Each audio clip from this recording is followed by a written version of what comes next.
Right, this is the first one I've done of these in a little while. Sorry guys, it has been getting busier, so it's getting more difficult to find time to be able to do the videos to help you guys out with your job search. But today the reason why I'm pulling one together is basically there was some news last week that I think is important to comment on and give you some tips in regards to preparation for making sure that you're optimizing your chances at being found and landing that new opportunity.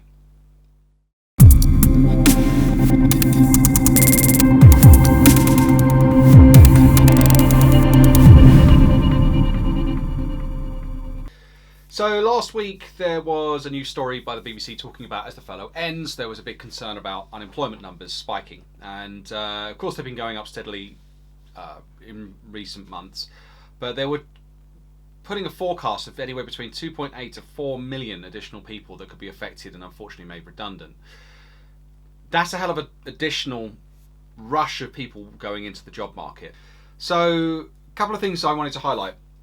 If the numbers spike, and based upon what we're seeing from application rates at the moment, going back to a pre-pandemic world, you would look at roughly 1 in 10 being the relevancy rate of people applying to jobs. So 9 in 10 people wouldn't be right, they wouldn't get callbacks, 1 in 10 would. Now, that's nearer to 1.5% to 2%. So, and it's not just a case that we're being more picky or the end businesses are being more picky, it's just the volume is so high that you have got more choice. You can be more specific in what you're actually looking for, but be honest, there's a lot, because it's so easy to apply for things, there's a lot of irrelevant applications that come in. And I'm talking about wildly irrelevant, absolutely no experience to the role whatsoever, but it's very easy to click the apply button. So one of the big challenges with going through this is that, of course, end employers use a lot of their ATS systems and filter by relevancy and keywording, which I've covered in another topic, to make sure that your CV is ready for that. But if the volume steps up, you're probably going to see recruiters for those end businesses and potentially recruitment agencies changing tact. Certainly we're starting to see the lead time in regards to when vacancies briefed to when shortlist is presented foreshortening. It's going from some instances from what was historically been a 5 working day turnaround from the briefing to the shortlist, now to about 48 hours.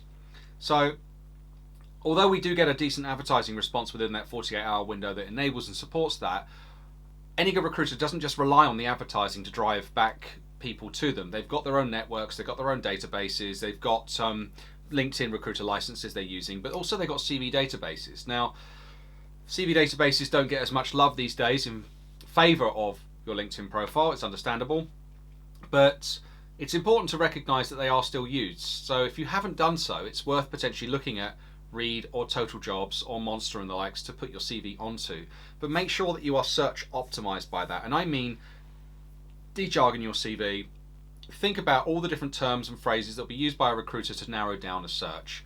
And this applies the same way for your LinkedIn profile. You need to make sure these keywords are in your CV you're uploading, but also on your LinkedIn profile. So when you go to the LinkedIn profile, you need to think about how's a recruiter going to search. Now, the Boolean search in Monster, Total Jobs, Reed, it can be more specific than it can be over LinkedIn. LinkedIn gives you 4 or 5 different search terms you can go to. I think you can actually push it to 6 and then it suddenly breaks.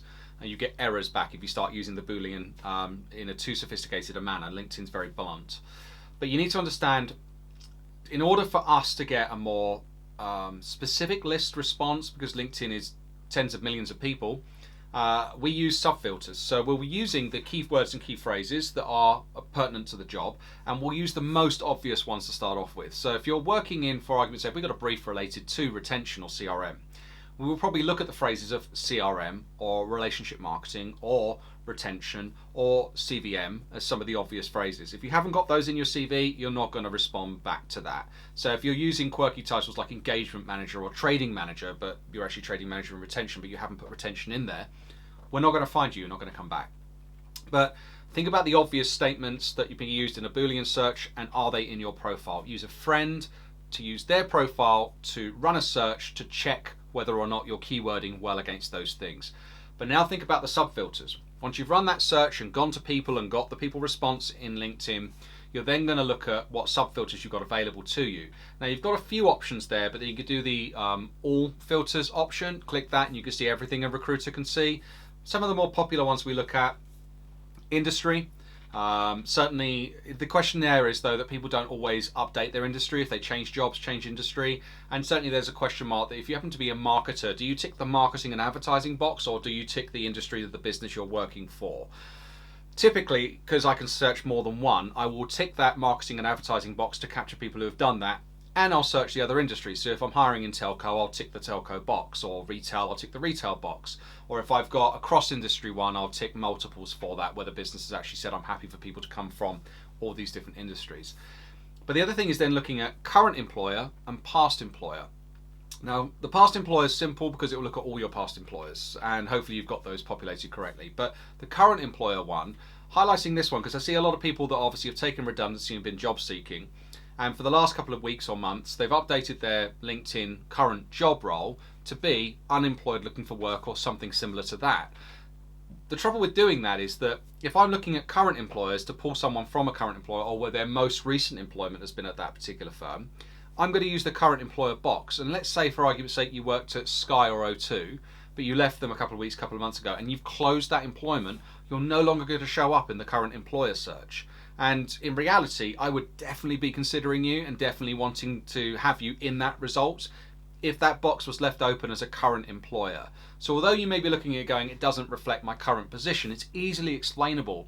You've done it to make sure you're returning in the right search responses. So that's not a problem if you leave it open for now and leave it showing as you may be current in that particular role. If you've got your open to work box, I can usually connect the dots as a recruiter and go, I understand you've been affected, but you've done the right thing by leaving that open. So do yourself a favor and keep that employment open, especially if you're working with a big employer that you're more likely to be searched for by recruiters because of having that employer name in the current box. Okay. Next thing I was going to look at, the other things I can search against are locations. And there's a debate on this in regards to location. If you happen to live in the home counties and you want to work locally, do you put your local area that you're in when you do your location piece, or do you actually instead think about it in regards to where more opportunities are going to arise? Because I can be specific, but I can also be, to a degree, reasonably general in the areas I choose, and I can choose multiple locations when I'm searching on that LinkedIn field.